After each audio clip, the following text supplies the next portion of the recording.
Hello दोस्तों, आज हम बात करते हैं हिप रिप्लेसमेंट सर्जरी की अप्रोचेस के बारे में।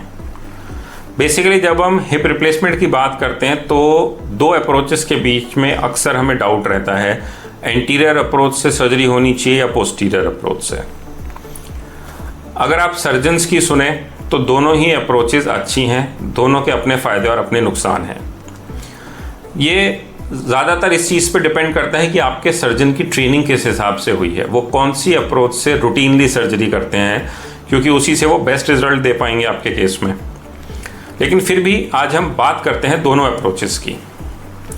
पोस्टीरियर अप्रोच जो होती है उसका मतलब वो होता है कि जो हम हिप के पीछे की तरफ से सर्जरी करते हैं उसको कहते हैं पोस्टीरियर अप्रोच। एंटीरियर का मतलब होता है हिप के आगे की तरफ से जो हम अप्रोच करते हैं उसको कहते हैं एंटीरियर अप्रोच। अगर हम पोस्टीरियर अप्रोच पीछे वाले की बात करते हैं तो सबसे पहले तो ये समझिए कि ये दुनिया की सबसे ज़्यादा यूज़ होने वाली अप्रोच है हिप के लिए। ज़्यादातर सर्जन्स इसी को यूज़ करते हैं। इसका फ़ायदा ये रहता है कि इससे एक्सपोजर बहुत अच्छा होता है। एक्सपोजर मतलब जिस एरिया में हमें सर्जरी करनी है उस एरिया को हम अच्छे से खोल के देख पाते हैं। तो जो हमें इम्प्लांट लगाने हैं हम इम्प्लांट अच्छी पोजीशन में लगा पाते हैं। इम्प्लांट अच्छे से लगा पाएंगे तो फिर उससे आपकी माल पोजीशनिंग ऑफ इम्प्लांट के चांसेस कम हो जाएंगे। और ये जो अप्रोच है ये ख़ास तौर से हम कॉम्प्लेक्स और रिवीजन केसेस में यूज़ करते हैं, क्योंकि उसमें हमें अच्छा एक्सपोजर चाहिए होता है और हमें प्रॉपर इम्प्लांट पोजीशनिंग चाहिए होती है।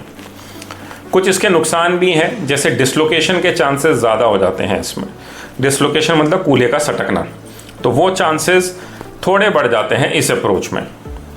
और ख़ास तौर से हम पेशेंट्स को जो एक्टिविटीज़ होती हैं, जैसे ज़मीन के पास वाली एक्टिविटीज़, जैसे नीचे कुर्सी पे बैठना या नहाते वक्त स्टूल पे बैठना, इंडियन बाथरूम यूज़ करना, पलोथी लगा के बैठना, इन चीज़ों को भी हम अवॉइड करने को बोलते हैं पहले 3 महीने या हो सकता है 6 महीने तक, ताकि डिसलोकेशन ना हो। अब हम बात करते हैं एंटीरियर अप्रोच की। एंटीरियर अप्रोच का मतलब है आगे से करने वाली अप्रोच। इसका फ़ायदा ये रहता है कि इसमें मांसपेशियाँ कम कटती हैं। तो एक इसका जो फ़ायदा है वो ये कि रिकवरी इनिशियल स्टेजेस में बेटर रहती है, फास्टर रहती है।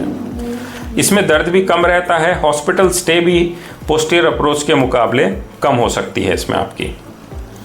और डिसलोकेशन के चांसेस मतलब कूल्हा सटकने के चांसेस वो भी कम हो जाते हैं। कुछ जो डिसएडवांटेजेस या नुकसान है इस अप्रोच के वो ये हैं कि ये टेक्निकली ज़्यादा डिमांडिंग है। इसमें अलग तरह के हमें रिट्रैक्टर्स यूज़ करने पड़ते हैं। हर सर्जन इसका यूज़ भी नहीं करता है, तो इसकी ट्रेनिंग भी वर्ल्ड वाइड उस हिसाब से कम है।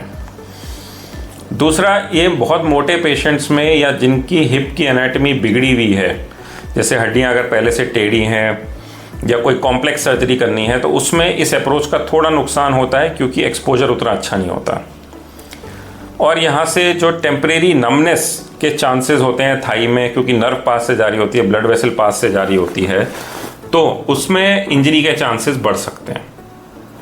तो ओवरऑल दोनों ही अप्रोचेस अच्छी हैं।